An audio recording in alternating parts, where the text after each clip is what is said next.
तो वरी जेके जेके मोस्ट पंक्चुअल मोस्ट रेगुलर उस्ताद आहिनि उन्हनि खे तव्हां बदिली करे एज खे ॾिसो जेकी हिनमहिल साईं तव्हांजे साम्हूं आहे हीउ छा सॼो घुरण वञण जहिड़ो आहे इहो असां सम्झूं था तमामु ग़लति अमल आहे ऐं मज़म्मत बि कयूं था ऐं आला इख्तियारनि खां गुरदासो असां उन्हनि खे अपील कयूं था त हीउ जेको मामिलो आहे कहिड़ी तरह सां थियो आहे कीअं थियो आहे जेको आहे बराबरी खे ख़तमु कयो आहे उन्हनि खे वापसि वरितो वञे स्कूलनि जे अंदरि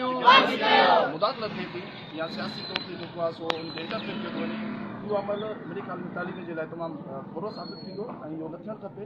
अॻिते असां उस्ताद जेकी बि मुनज़िम आहियूं मुतहद आहियूं अगरि कंहिं क़िस्म जो अगरि थी सघे थो अगरि इन खे बदिली खे वापसि नथो कयो वञे त असां पंहिंजे इख़्तियार जे दायरे खे वसी करे सघूं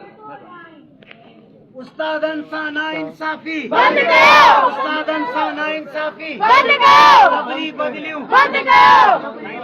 बंदि कयो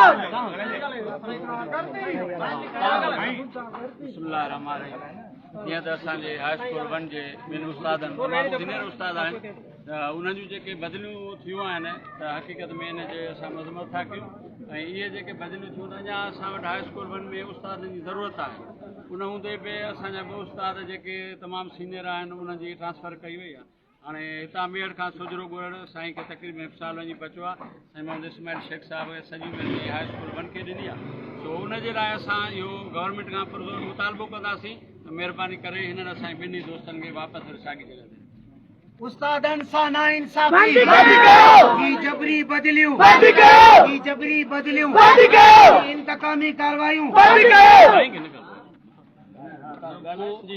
नाज़रीन असां हिते मौजूदु आहियूं ऐं उस्तादनि जी बदिलियुनि ख़िलाफ़ हिते हाई स्कूल शमसुद्दीन बुलबुल हाई स्कूल वन जे उस्तादनि शागिर्दनि समेत एहतिजाज कयो आहे ऐं हिते असां वटि मेराण प्रेस क्लब ते पहुता आहिनि ऐं जिन उस्तादनि जूं बदिलियूं थियूं आहिनि वज़ीर आख़िर असां वटि मौजूदु आहे असां उनखां पुछंदासीं साईं जो कुझु आहे जीअं त हीअ इंतकामी कार्रवाई सम्झूं था असां हिनखे हीअ तमामु तारीख़ी स्कूल आहे 1 सदी पुराणो स्कूल जंहिंमें हिन वक़्तु तक़रीबन एनरोलमेंट 3000 प्लस आहे ऐं उन ते तक़रीबन जेका SNE असांजी मंज़ूर थियल आहे उहा SNE 80 प्लस आहे ईअं सम्झो त हाणे मौजूदा जेका एनरोलमेंट आहे उन मुताबिक़ असांखे 90 उस्तादनि जी सख़्तु ज़रूरत आहे हिननि छा कयो आहे जो हिते मौजूदु 48 उस्तादनि मां बि 2 मोस्ट सीनियर उस्ताद मां पाण हिते काफ़ी साण करायो आहियां क्लास टीचर साईं मोहम्मद इस्माइल शेख साहिबु जेको हाणे 1 साल रिटायरमेंट में बचियो आहे उन्हनि खे इंतकामी कार्रवाई तौरु बदिली कयो आहे असां सम्झूं था त इहा तमामु तालीम जे हवाले सां हिकिड़ो ग़लति अमल आहे जेको हिन कयो आहे ऐं न थियणु खपे हीअ नंढड़ा बचड़ा ॾिसो था जेके सभु पंहिंजे पाण मुरादो असां सां गॾु आहिनि हिननि सम्झनि था हिन ॻाल्हि खे त इहो ग़लति अमल थियो आहे असांजी मज़म्मत कयूं था ऐं इहो सुठो साउंड न आहे हिकिड़े तारीख़ी स्कूल में हथ चुराइण जेका आहे असां बंदि कई त बहितर थींदो साईं मोहम्मद इस्माइल शेख साहिब बि मौजूदु आहिनि साईं खां असां पुछंदासीं त साईं जो मोकिल कहिड़ो आहे साईं अहिड़ा असांजे मुआशिरे में समाज दुश्मन अनासिर आहिनि जेकी तालीम खे बर्बादु करणु चाहिनि था जंहिंजे लाइ अहिड़ा ग़लति हरबा इस्तेमालु कया था वञनि उस्तादनि मूं बेचैनी ख़तमु करे महिरबानी करे इन्हनि ग़लति अमलनि खे बंदि कयो